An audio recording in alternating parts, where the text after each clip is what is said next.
Welcome to another Chef Knives to Go quick look product review. I'm Steve Gamache, and what we have this time is the Kikuichi Warikomi Damascus Santoku 180mm knife. This knife has a lot going on, as you can see from the visual. So the construction is multiple layers of soft stainless cladding, in a Damascus or layered pattern over the top of VG10 full stainless steels, the core steel. So that VG10's this kind of well-known, well-respected steel that a lot of makers use, and Kikuichi does a very nice job of it, of treating that steel. Heat treats about 60-61 rock wall in that core steel. The construction has multiple layers, the exact numbers on the website, but you've got multiple layers of soft stainless cladding, and you've got an acid etch to that, which makes the layers pop.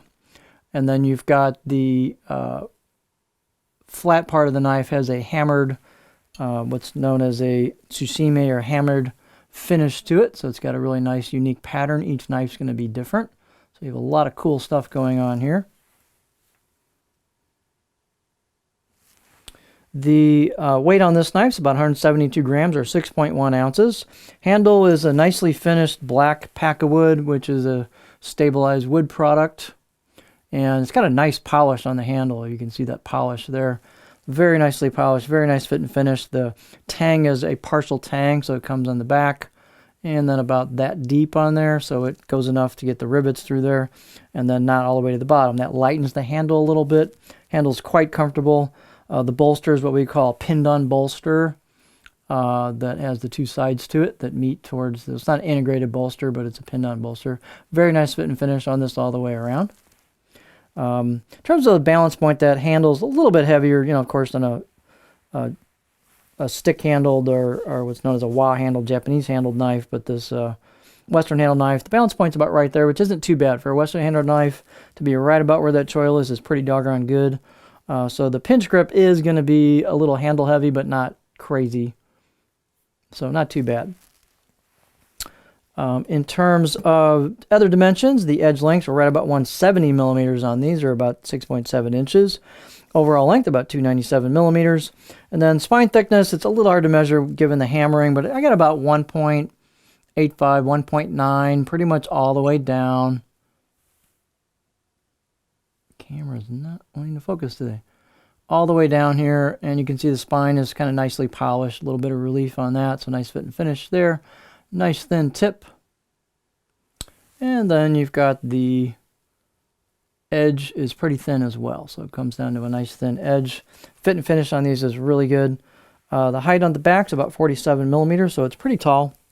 And gives you plenty of room for your fingers on a pinch grip there so you don't hit the cutting board. Talked about the balance point. Let me get a beauty shot on this.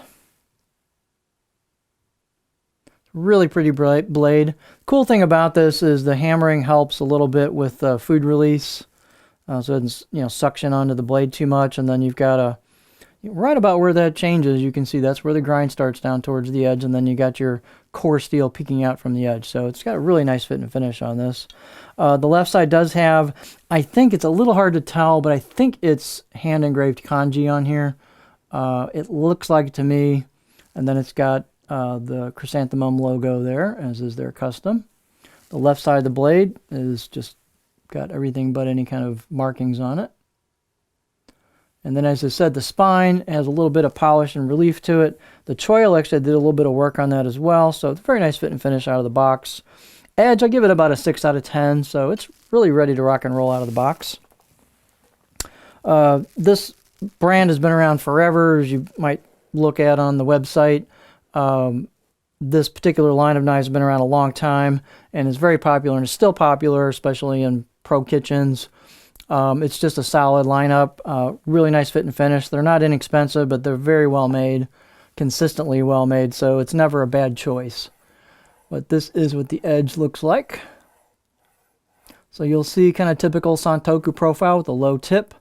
And the edge, you get a decent flat spot, about the last 30% there, 1/3 of the blade. You've got a nice flat you roll into, very smooth.